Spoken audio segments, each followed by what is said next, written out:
الرجيم. بسم الله الرحمن الرحيم.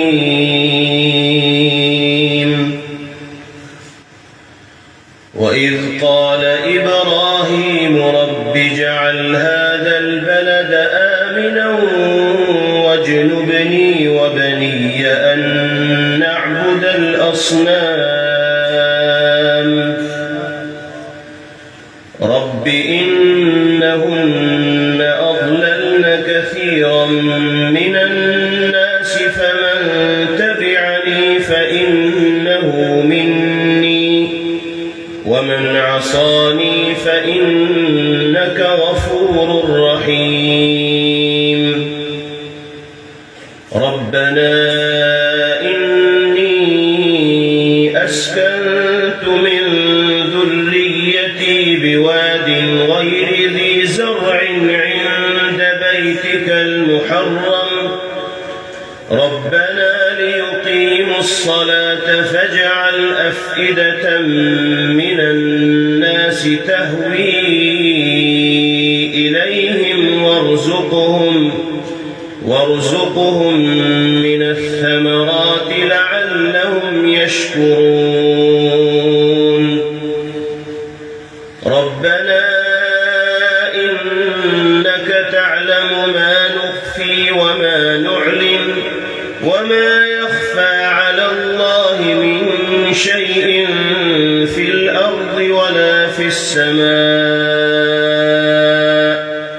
الحمد لله الذي وهب لي على الكبر إسماعيل وإسحاق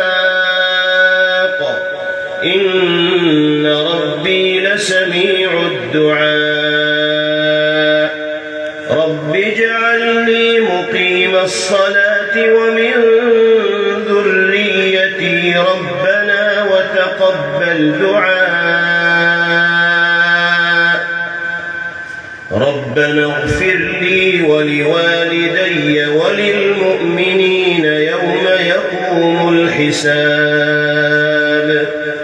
ولا تحسبن الله غافلا عما يعمل الظالمون إنما يؤخرهم ليوم تشخص فيه الأبصار مهطعين مقنعي رؤوسهم لا يرتد إليهم طرفهم وأفئدتهم هواء.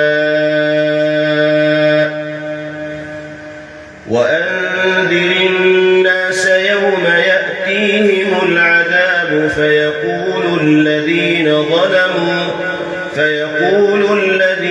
ظلموا ربنا أخرنا إلى أجل قريب نجب دعوتك ونتبع الرسل أولم تكونوا أقسمتم من قبل ما لكم من زوال. وسكنتم في مساكن الذين ظلموا أنفسهم وتبين لكم كيف فعلنا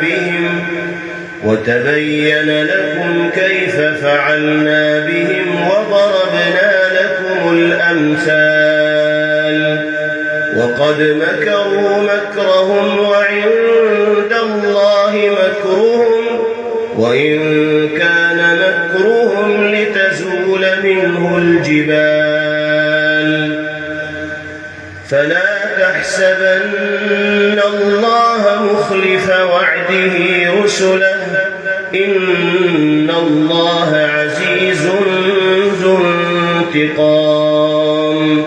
يوم تبدل الأرض غير الأرض والسماوات وبرزوا لله الواحد القهار.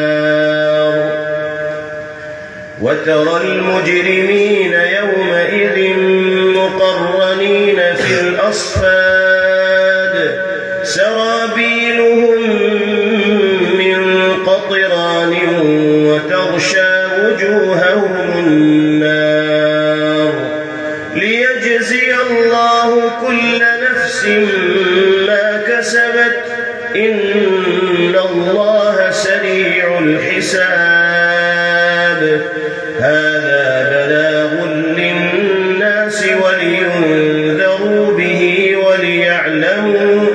وليعلموا أنما هو إله واحد وليذكر أولو الألباب